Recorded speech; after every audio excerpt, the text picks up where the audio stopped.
내가 예루살렘에 이르러 머문 지 사흘 만에 내 하나님께서 예루살렘을 위하여 무엇을 할 것인지 내 마음에 주신 것을 내가 아무에게도 말하지 아니하고 밤에 일어나 몇몇 사람과 함께 나갈새 내가 탄 짐승 외에는 다른 짐승이 없더라. 그 밤에 골짜기 문으로 나가서 용정으로 북문에 이르는 동안에 보니 예루살렘 성벽이 다 무너졌고 성문은 불탔더라. 앞으로 나아가 샘문과 왕의 못에 이르러서는 탄 짐승이 지나갈 곳이 없는지라. 그 밤에 시내를 따라 올라가서 성벽을 살펴본 후에 돌아서 골짜기 문으로 돌아왔으나 방백들은 내가 어디 갔으며 무엇을 하였는지 알지 못하였고 나도 그 일을 유다 사람들에게나 제사장들에게나 귀족들에게나 방백들에게나 그 외 일하는 자들에게 알리지 아니하다가 후에 그들에게 이르기를 우리가 당한 곤경을 너희도 보고 있는 바라. 예루살렘이 황폐하고 성문이 불탔으니 자 예루살렘 성을 건축하여 다시 수치를 당하지 말자 하고 또 그들에게 하나님의 선한 손이 나를 도우신 일과 왕이 내게 이른 말씀을 전하였더니 그들의 말이 일어나 건축하자 하고 모두 힘을 내어 이 선한 일을 하려 하매. 아멘. 오늘 느헤미야 가능성의 사람이란 제목으로 여러분에게 하나님의 말씀 나누기를 원합니다. 지난 시간에 이어서 느헤미야가 가지고 있는 탁월한 지도자의 자질을 살펴보는데 오늘 두 가지를 살펴보도록 하겠습니다. 첫 번째로 느헤미야는 가능성의 사람이었습니다. 느헤미야는 가능성의 사람이었습니다. 리더는 문제를 잘 알고 파악할 뿐만이 아니라 문제 속에 문제 너머의 가능성을 볼 수 있어야 합니다. Our leader see the potential as well as the problem. 문제를 바라보고 비판하는 것은 누구나 할 수 있는 일입니다. 문제에 대해서 비판하는 것은 삼척 동자도 할 수 있는 일이라고 했어요. 중요한 것은 문제를 비판하는 것이 아니라 문제를 해결할 수 있는 가능성을 제시하고 그 가능성으로 사람들을 이끌 수 있느냐 하는 것입니다. 내 개인의 삶에서도 마찬가지입니다. 나의 문제가 있지만은 문제가 없는 사람이 없죠. 하지만 그 문제 속에서 내가 가능성을 발견할 수 있느냐 하는 게 중요한 거예요. 인간관계에서도 마찬가지입니다. 우리가 하나님께서 허락하신 인간관계를 맺을 때 내가 알고 있는, 내가 맺고 있는 그 인간관계 속에서의 사람들마다 다 단점이 없는 사람이 없겠죠. 다 단점이 있을 거예요. 뿐만 아니라 잘 보면은 그 사람만이 가지고 있는 독특한 장점들이 있는 것입니다. 어떤 사람이 이 관계 속에서 유익을 주고 정말 그 관계를 맺고 있는 사람을 사랑하며 그 사람을 살리는 사람이냐? 바로 그 관계 속에서 그 사람이 가지고 있는 그 가능성을 끄집어내어서 그 사람이 그 능력을 가지고 자기 속에 있는 그 가능성과 능력을 가지고 의미 있는 삶을 살아갈 수 있도록 하나님 나라를 위해서 살아갈 수 있도록 이끌어주는 사람이 관계 속에서 사람을 살리는 사람이에요. 영적인 리더예요. 느헤미야가 그런 사람이었습니다.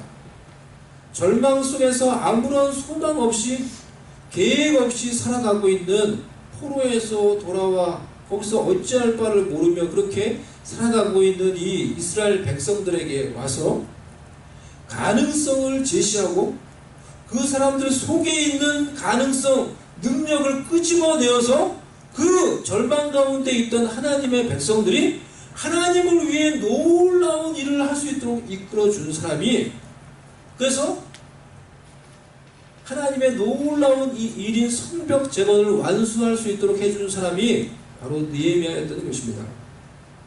리더는 이와 같이 현실의 문제를 정확하게 파악을 하되 문제를 해결할 수 있는 가능성을 제시하고 사람들 속에 있는 그 가능성, 그 능력을 끄집어내어서 사람들의 가치 있는 인생, 의미 있는 인생 살아갈 수 있도록 도와주는, 이끄는 사람이 리더인 것입니다. 그러면 어떻게 우리는 우리의 삶의 문제 속에서도 가능성을 발견하고 또 다른 사람들과의 관계 속에서도 그 사람들의 그 가능성을 끄집어내어서 그 사람들이 정말 의미 있게, 보람 있게, 가치 있게 인생을 살아갈 수 있도록 도와줄 수가 있을까요? 우리는 오늘 본문 11절 12절에서 한 가지 해답을 얻을 수가 있습니다. 이 11절 12절 말씀을 한번 같이 다시 한번 읽어보도록 하겠습니다. 시작. 내가 예루살렘에 이르러 머무른 지 사흘 만에 내 하나님께서 예루살렘을 위해 무엇을 할 것인지 내 마음에 주신 것을 내가 아무에게도 말하지 아니하고 밤에 일어나 몇몇 사람과 함께 나갈새 내가 탄 짐승 외에는 다른 짐승이 없더라.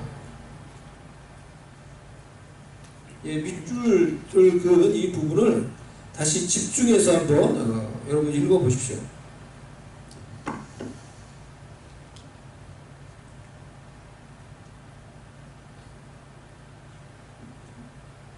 내 하나님께서 예루살렘을 위해 무엇을 할 것인지 내 마음에 주신 것을 어떻게 했다고요? 내가 아무에게도 말하지 않고 이게 느헤미야가 가지고 있는 독특한 이 자질이에요. 아무에게도 말하지 않았어요. 그리고 밤에 일어나 뭐랬어요? 홀로 그가 자신이 해야 될 그 일, 성벽 재건을 위해서 무너진 성벽을 밤에 돌면서 그것을 면밀하게 조사를 했던 것입니다. 여기에 느헤미야가 가지고 있는 이 리더로서의 중요한 자질이 담겨져 있는 것입니다. 문제만을 바라보며 제가 말씀을 드린 것처럼 문제만을 바라보는 사람들은 문제에 대해서 말합니다. 떠듭니다. 좀 더 그렇게 얘기하면 떠들어댑니다.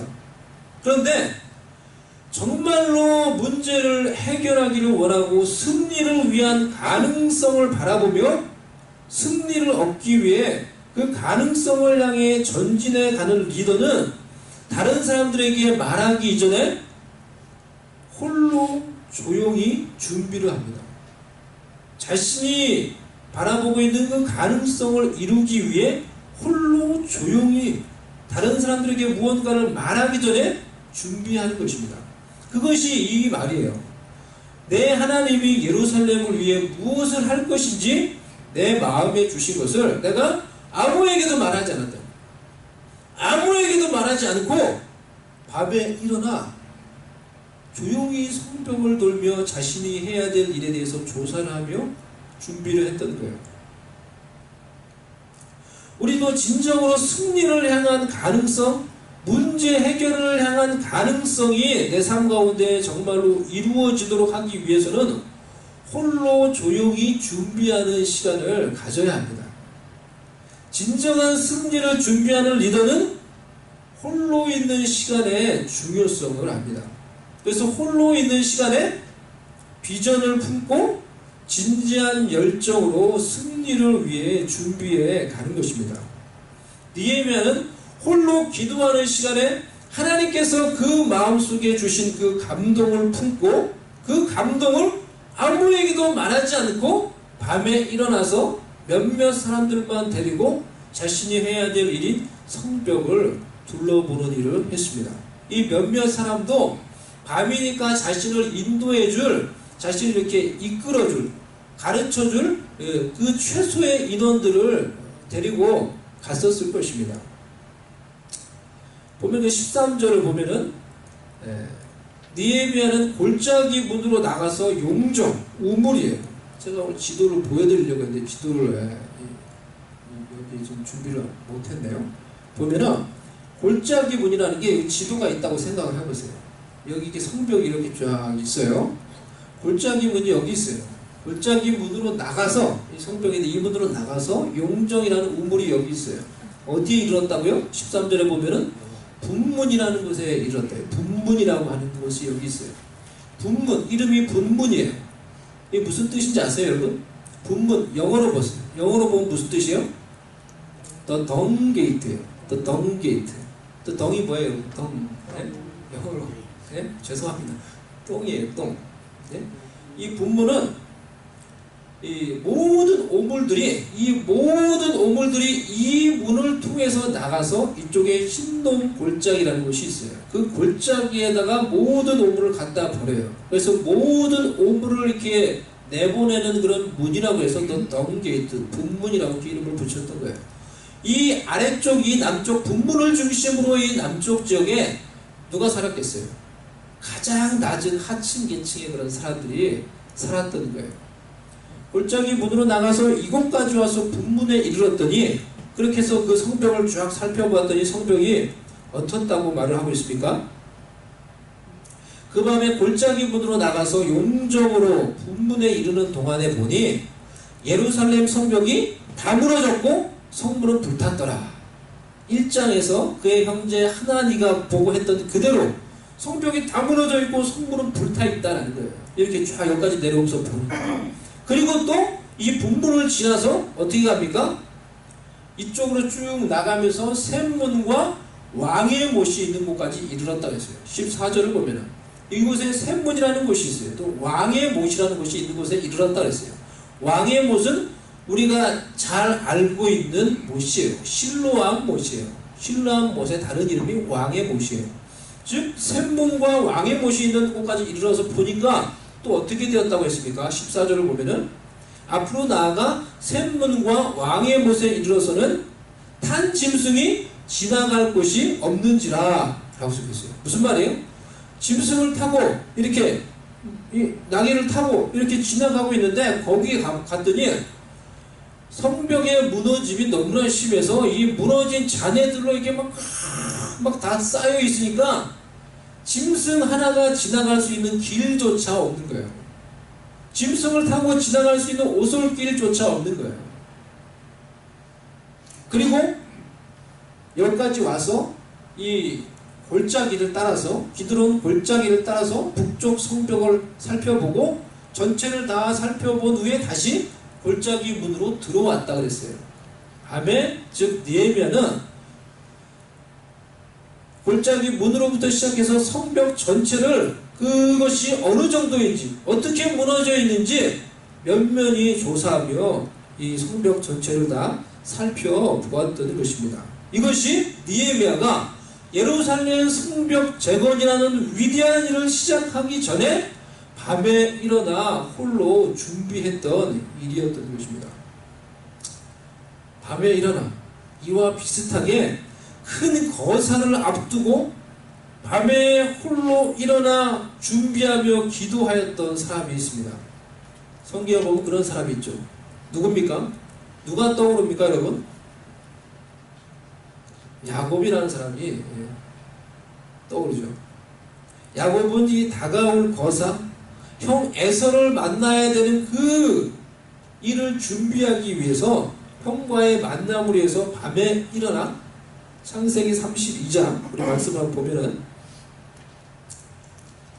제가 한번 찾아서 읽어드리도록 하겠습니다. 22절 밤에 일어나 두 아내와 두 여종과 11 아들을 인도하여 야복나루를 건널세 그들을 인도하여 시내를 건너가게 하며 그의 소유도 건너가게 하고 야곱은 홀로 남았더니 밤에 일어나서 가족들을 다 먼저 건너가게 하고 야곱으로 홀로 야복 강가에 남아서 그 자신에게는 태산과 같은 대적이 되었던 형 에서와의 만남을 준비하기 위해서 그 밤에 하나님과 씨름하며 그것을 홀로 준비했던 것입니다. 그렇게 했을 때 자신의 대적자였던 태산과 같은 그 형 에서가 자신을 만났을 때 자신을 도와주며 용서하며 화해하며 자신을 이끌어주는 인도자 조력자가 될 수가 있었던 것입니다. 예수님도 겟세마네 동산에서 홀로 하나님께 나아가며 인류 구원을 위한 십자가를 준비하셨습니다. 같이 기도하자. 제자들은 다 자고 예수님 홀로 하나님께 더 나아가 그 십자가를 준비했던 것입니다. 여러분은 홀로 있는 시간에 무엇을 하십니까? 여러분이 홀로 있는 시간에 여러분 무엇을 하십니까? 여러분이 홀로 있는 시간에 하는 것이 여러분의 미래를 준비하는 것입니다. 여러분이 홀로 있는 시간에 무엇을 하느냐가 여러분의 미래를 준비하는 것입니다. 현대그룹을 창시한 이 고 정주영 회장이라고 있죠. 이분은 새벽 4시가 되면 아침에 일어나서 아침을 먹습니다. 새벽 4시에 일어나서 아침을 먹고, 그러니까 그 집에 사는 며느리는 얼마나 힘들겠어요. 새벽 4시에 아침을 차려야 되니까. 이 보통 집안이 아니죠. 새벽 4시가 되면은 아침에 이 새벽에 일어나서 아침을 먹고, 그리고 이 아침 6시가 되면 회사에 출근을 합니다.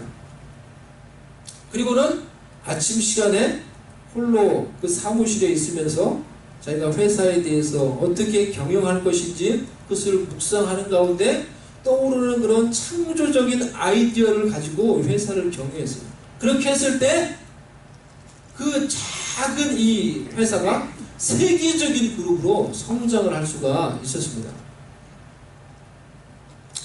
보면은 이게 뭔가 좀 특별한 사람, 뭔가 좀 이 남다르고 위대한 사람들은 이와 같이 홀로 있는 시간에 무언가를 하며 준비를 해가는 거예요.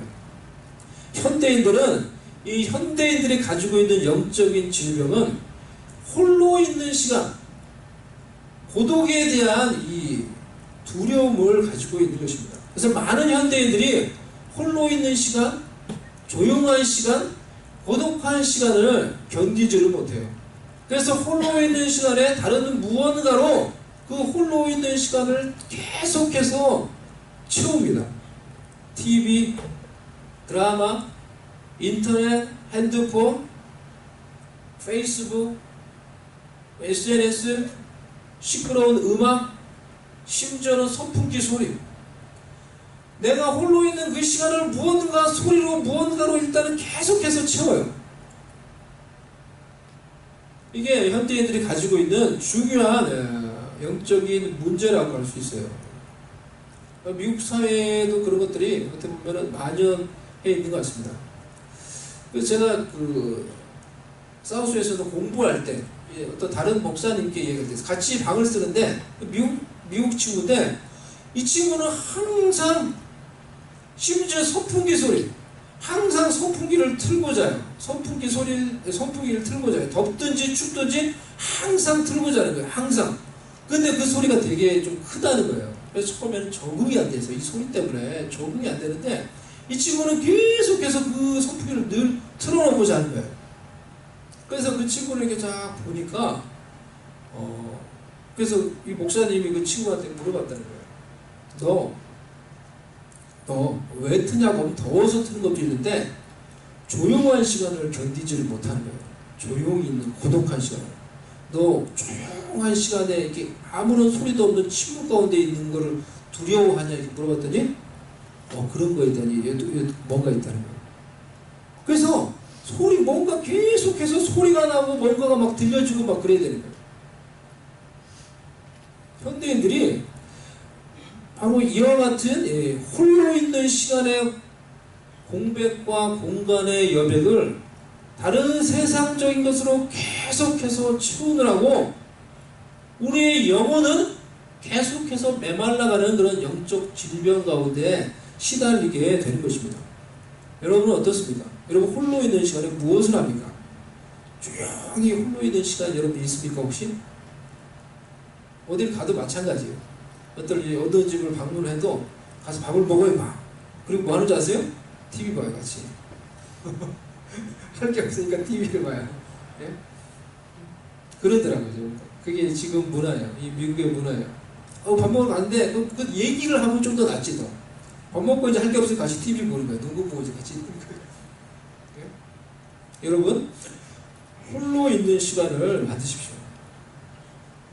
여러분이 혼자 있는 시간, 홀로 TV 앞에 앉는 시간이 아니라 정말로 여러분이 홀로 있는, 하나님과 단둘이 있는 시간을 만들어 보십시오.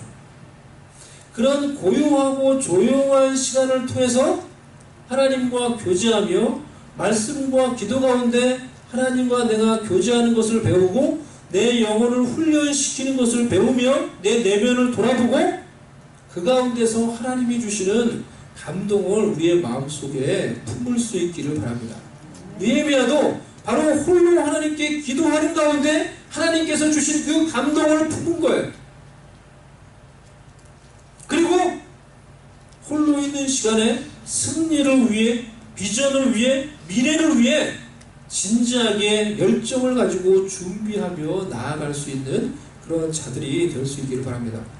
홀로 있는 시간에 우리가 하나님의 말씀을 읽고 다른 TV를 보고 그런 것들을 계속해서 채우는 것이 아니라 내가 홀로 조용히 있는 시간에 하나님의 말씀을 읽고 경건서적을 읽고 학생이면은 그 시간에 공부를 하는 거예요. 공부를 하고 내가 학생이 아니더라도 필요하면 내가 공부를 하고 기도하며 하나님을 의지하는 시간을 갖는 거예요. 리더는 현실의 문제를 직면하면서 그 문제를 가능성으로 바꿀 수 있는 용기를 가지고 있는 자들입니다. 느헤미야는 홀로 문제에 직면하며 성문과 성벽을 자세히 조사를 했어요. 그리고 그 속에서 가능성을 발견하고 때가 되면 아무에게도 말하지 않고 무슨 관리, 무슨 그 유력자들 아무에게도 말하지 않고 때가 되면 백성들에게 말하며 하나님이 자신을 어떻게 도왔는지, 하나님이 우리와 함께 하시니 이제 우리가 이 성벽을 짓자 라고 말을 했을 때 그렇게 해서 가능성을 제시하며 그들과 함께 성벽 재건이라는 위대한 일을 완수했던 것입니다. 여러분의 문제는 무엇입니까? 여러분이 지금 가지고 있는 문제가 무엇입니까? 건강입니까? 어떤 이 미국에 살면서 언어입니까? 공부입니까? 미래입니까?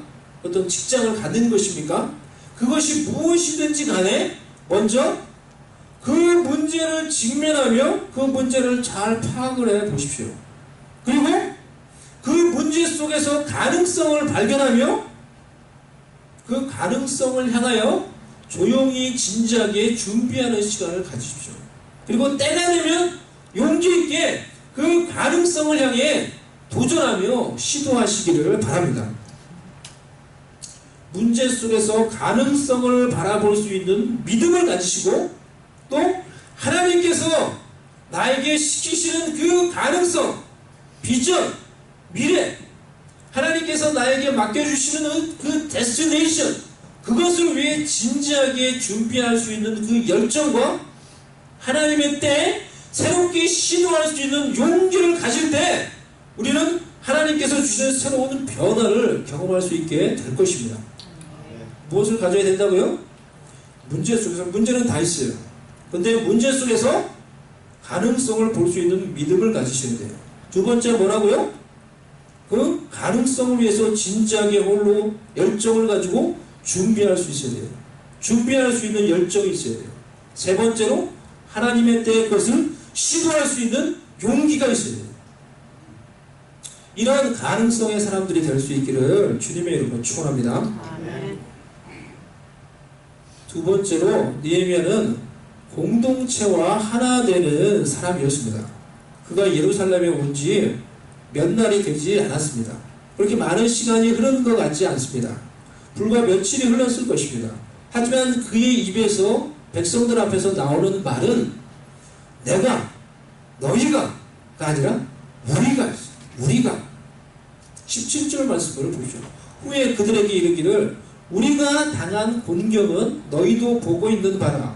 예루살렘이 황폐하고 성문이 불탔으니 자 예루살렘 성을 건축하여 다시 수치를 당하지 말자 하고 Then I said to them, You see the trouble we are in.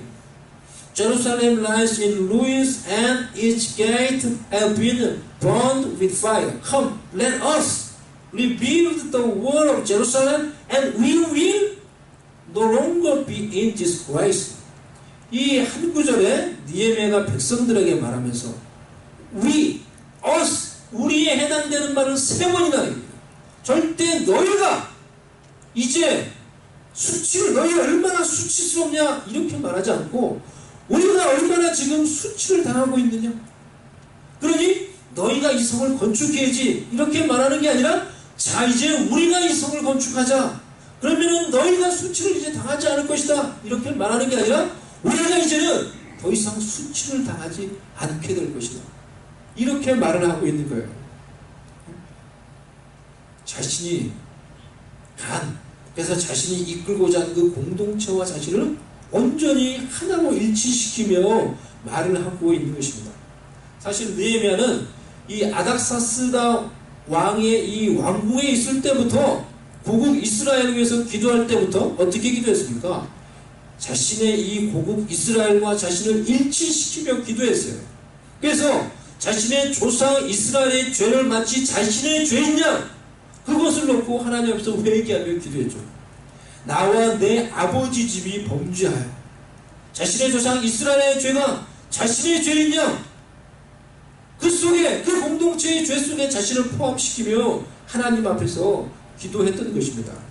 이와 같이 리더는 공동체와 자신을 일치시킬 수 있는 사람이어야 합니다.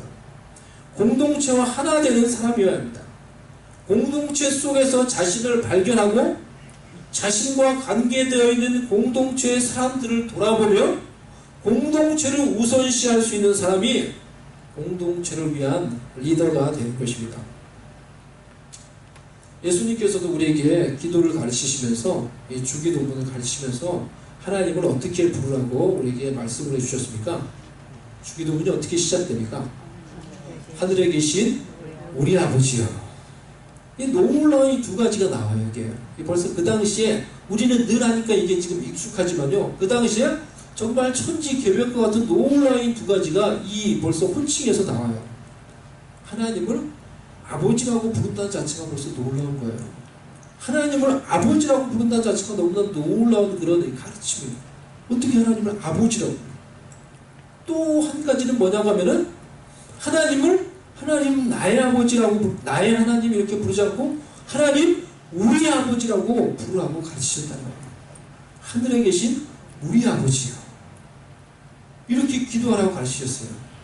그 당시 이 구약 성경을 보면은, 구약의 시편을 보면은 하나님에 대한 이 부름과 호칭이 많이 나오는데 주로 어떤 것이 많이 나옵니까? 다윗의 고백 같은 이 시 같은 데 보면 어떤 고백, 하나님을 주로 어떻게 부릅니까? 하나님, 나의 하나님, 나의 하나님, 나의 하나님. 얼마나 그런 이 호칭이 많이 나옵니까? 하나님, 나의 하나님. 대적으로부터 나를 건져주시고 보호해주시는, 구원해주시는 나의 하나님. 이와 같은 고백도 너무나 중요한 고백인데, 더 나아가서 신약에 와서는 예수님께서 우리에게 이제는 하나님에 대해서, 기도에 대해서 가르치시면서 무엇이라고 부르라고 합니까? 하나님, 우리 하나님. 공동체 속에서 관계 맺고 있는 사람들과 함께 믿고 함께 섬기며 함께 하나님을 해 나가는 우리의 하나님 아버지라고 이렇게 부르며 그 하나님을 섬기라고 우리에게 가르쳐주고 있는 것입니다. 신앙은 이와 같이 공동체 속에서 고백되어진 거예요. 공동체 속에서 함께 고백하는 거예요. 우리가 아는 사도신경 무엇입니까? 초대교회 공동체 속에서 그 사람들이 함께 고백했던 신앙 고백이에요. 초대교회 이 옛적의 이 교회 성도들이 이단과 싸우면서 우리가 믿는 하나님에 대해서 함께 고백했던 것이 바로 사도신경이에요. 신앙은 관계라는 거예요. 신앙은 하나님께서 허락해 주신 관계 안에서 완성되어진다는 것입니다. 하나님과의 나와의 관계가 중요합니다. 하지만 그것이 중요할 뿐 아니라 함께 하나님을 믿고 섬기는 사람들과의 관계 또한 너무나 중요하다는 거예요. 이들은 마치 서로 연결이 되어 있는 통로와 같아서 한쪽이 막히면 이쪽이 안 되고 이쪽이 막히면 다른 한쪽이 안 되는 그런 통로와 같은 것입니다. 우리가 하나님을 사랑하면서 신앙 안에서 관계를 맺고 있는 형제 자매를 미워할 수 없어요. 주 안에서 형제 자매된 자를 내가 무시하며 미워하면서 하나님을 진실되게 사랑할 수 없어요. 이 둘은 연결이 되어 있어요. 그래서 주님이 우리에게 주기도문을 이렇게 가르쳐 주신 것입니다. 우리가 우리에게 죄 지은 자를 사하여 준 것 같이 우리 죄를 사하여 주옵시고. 우리가 때로는 관계를 맺으며 정말 힘든 사람들 있죠. 나를 어렵게 하는 사람들 있죠. 싫은 사람이 있죠. 용서하기 어려워요. 때로는 용서하기 어려워요. 내가 당했기 때문에 내 입장에서 볼 때 용서하기 어려워요. 맨날 나를 힘들게 하는, 하지만 힘들지만 우리가 용서를 훈련하며 용서를 실천하며 살아갈 때 내가 늘 하나님의 은혜 가운데서 하나님의 용서하시는 은혜 가운데 거하며 그 용서의 은혜 속에서 살아간다는 것을 우리가 확신하고 경험할 수가 있는 것입니다.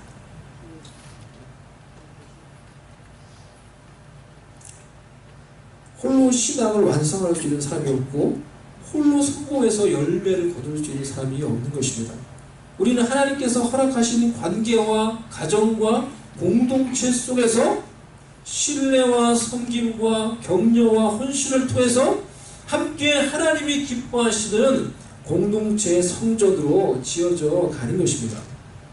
그래서 에베소 2장 20절에서 22절 말씀 우리 한번 보도록 하겠습니다.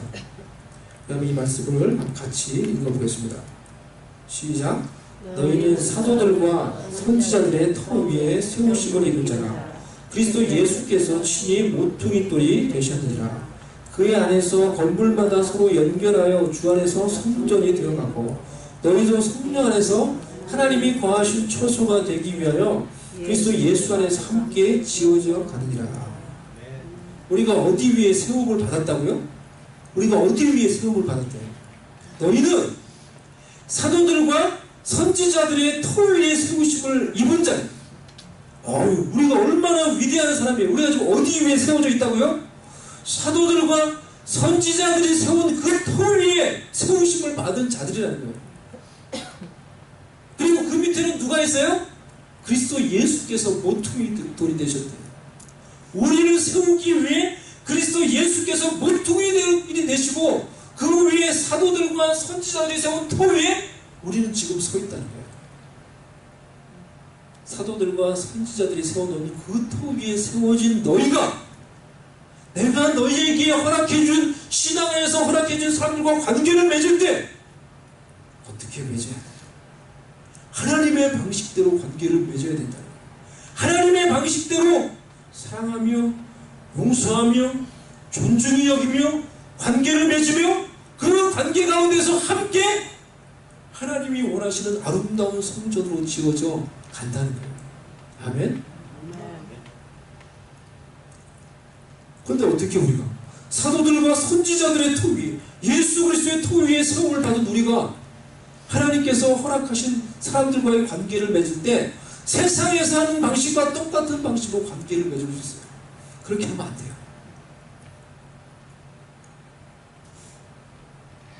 하나님의 방식대로 내가 사람들과 관계를 맺으며 함께 성전으로 지어져 가는 거예요. 그게 우리를 향한 공동체를 향한 하나님의 부르심의 목적이에요. 그래서 히브리서 기자는 교회를 이룬 이 성도들을 향해 이와 같이 권면을 합니다. 서로 돌아보아 사랑과 선행을 격려하며 모이기를 피하는 어떤 사람들의 습관과 같이 하지 말고 오직 권하여 그날이 가까움을 볼수록 더욱 그리하자. 서로 돌아보아 무엇을 격려해요? 무엇을 격려해요? 사랑과 선행을 격려해요. 이 사랑과 선행의 이 말을 빼고 이 블랭크라고 생각하고 여러분 생각하십시오. 서로 돌아보아 여러분은 무엇을 격려합니까? 다른 사람에게 무엇을 격려해요? 사랑과 선행을 정말로 우리가 서로 돌아보아 격려하는 사람들이 될 때 하나님께서 여기 모인 이 작은 무리를 통해서도 놀라운 기적을 일으킬 수가 있는 것입니다. 아멘? 사랑과 선행을 격려해야 되는 거예요. 그래가지고 우리가 불평과 불만을 격려하며 세상적인 사람들과 같은 방식으로 격려하면 그게 아니라는 거예요. 정말로 우리가 사랑을 격려하고 하나님 안에서 선행을 격려하며 살아갈 때, 그럴 때 하나님께서 놀라운 이 공동체를 통해서 일들을 이루어 가실 거예요. 우리가 얼마 전에 우리 교회 성도는 아니지만은 어려움을 당한 갈베스톤에 있는 이 황만자 집사님에 대해서 이야기를 나눈 적이 있었죠. 그분이 어떤지 신문에까지 나왔는데 얼마나 어려움이 있냐, 그분이 어떤지 이렇게 이야기를 나눈 적이 있었죠.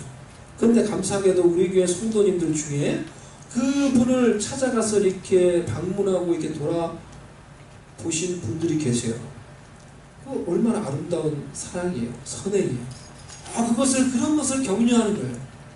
우리가 우리 교회 성도가 아니지만은 누군가가 어려움을, 신앙 안에서 알고 있는 누군가가 어려움을 당했을 때 그렇게 찾아가서 선행을 행했어요. 그런 것을 격려하는 거 정말 잘하는 거예요. 그런 사랑, 우리 가운데 사랑이 있으면 그 사랑을 격려하는 거예요. 그렇게 할 때 하나님께서 기뻐하시는 그런 공동체의 모습, 아름다운 이 기적 같은 모습이 만들어지게 되는 것입니다. 내셔널 지오그래피 같은 이런 이 채널에 보면은 이 동물들이 나오죠. 동물들이 이렇게 쫙 나와가지고 그런 다큐멘터리 보면은 사자나 늑대가 사냥하는 모습이 한 번씩 보여집니다. 근데 사자나 이 늑대들이 먹잇감을 사냥할 때 제일 첫 번째 이 타겟이 되는 대상이 어떤 동물입니까? 보니까 무리로부터 떨어져 있는 동물이에요. 무리로부터 이탈되어 있는 홀로 있는 연약한 것, 그것이 첫 번째 이 사냥감이 타겟이에요. 그래가지고 무리로부터 떨어져 있는 그 홀로 있는 그 짐승한테 사자가 때로, 늑대가 때로 막 공격을 하는 거예요. 그러니까 이 아무리 큰 코끼리도 코끼리를 사냥을 하는데 사자가 등치는 코끼리가 이 사자의 몇 배가 돼요. 근데 이 홀로 떨어져 있는 코끼리한테 사자가 때로 덤비니까 막 그래서 막 올라타고 막 이렇게 덤비니까 결국에는 그게 먹이가 되는 거예요. 다음 장면에 보니까 이 코끼리가 죽어 있는 거예요. 영적인 세계도 마찬가지죠. 마귀에게 첫 번째 공격 대상이 되는 사람이 누구겠습니까? 공동체로부터 멀어져 있는 사람, 신앙의 관계로부터 떨어져 있는 사람이 첫 번째 영적인 공격의 대상이 되는 것입니다. 여러분, 그렇기 때문에 하나님께서 우리 가운데 허락해 주신 신앙 안에서의 관계를 소홀히 여기지 마시고 그것을 소중하게 여기십시오. 서로 존중하며 사랑하며 용서하며 세속적인 방식의 관계가 아니라 아름다운 신앙의 관계를 맺어가기 위해 노력하는 자들이 되시기를 바랍니다. 아멘. 그리스도께서 여러분을 존귀하게 여기셔서 구원하셔서 은혜를 베풀어 주신 것처럼 여러분이 관계를 맺는, 신앙 안에서 관계를 맺는 형제자매를 존귀하게 여기십시오. 그리스도께서 저와 여러분의 모든 죄를 진심으로 다 허물없이 용서해 주신 것처럼 때로는 나와 관계를 맺고 있는 가족, 형제 자매들이 나에게 잘못을 하지만은 그들을 그리스도께서 나를 용서해 주신 것처럼 용서하기 위해 훈련하고 노력을 하십시오. 그리스도께서 여러분을 진심을 다해 목숨을 바쳐서 사랑하신 것처럼 깊고 순수한 사랑으로 여러분이 관계를 맺고 있는 형제 자매를 사랑하십시오. 세상에서 볼 수 없는 이런 놀라운 사랑과 용서와 존중이 우리의 관계 가운데 구현될 때 그리스도께서 우리를 통해서 영광을 받는 것입니다. 서로를 진정으로 존중하는 거예요. 평상시 내가 관계를 맺고 있는 사람을 존중하는 거예요. 그리고 나에게 잘못했던 사람, 그런 사람이 있다고 하더라도 내가 그리스도의 용서의 사랑을 기억하며 그것을 품고 다시 그를 용서하는 거예요. 그리고 변함없이 사랑하는 거예요. 때로는 힘들고 어렵고 내가 지난 과거를 생각하면 상처받았다고 할지라도 그럼에도 불구하고 나는 신앙 안에서 하나님께서 나에게 허락해 주신 관계를 맺고 있는 형제 자매를 나는 당신을 변함없이 사랑해. 예수 그리스도께서 나에게 베풀어 주신 사랑과 같이 나도 그렇게 당신을, 그것이 때로는 힘들지만은 나는 당신을 사랑해 라고 우리가 고백할 수 있습니다. 그래서 이러한 존중과 용서와 사랑이 우리의 관계 가운데 있을 때 우리가 맺고 있는 이 관계와 공동체를 통해서 하나님이 영광을 받으시고 하나님의 이름이 거룩해지는 거예요. 하늘에 계신 우리 아버지여, 이름이 거룩히 여김을 받으시오며 라고 기도하는 것처럼 우리의 이 아름다운 신앙의 관계를 통해서 주님이 영광을 받으시는 거예요. 우리의 관계 속에서 사랑과 용서와 존중의 마음으로 함께 나와 관계 맺고 있는 이 신앙 안에 있는 자들과 함께 하나님을 향한 신앙을 추구하며 함께 하나님이 맡겨주신 일들을 감당해 나아감으로 주님이 가르쳐주신 이 기도를 아름답게 이루어갈 수 있는 거룩한 공동체가 될 수 있기를 바랍니다. 아멘. 아멘. 이 시간에 우리 같이 한번 기도하기를 원합니다.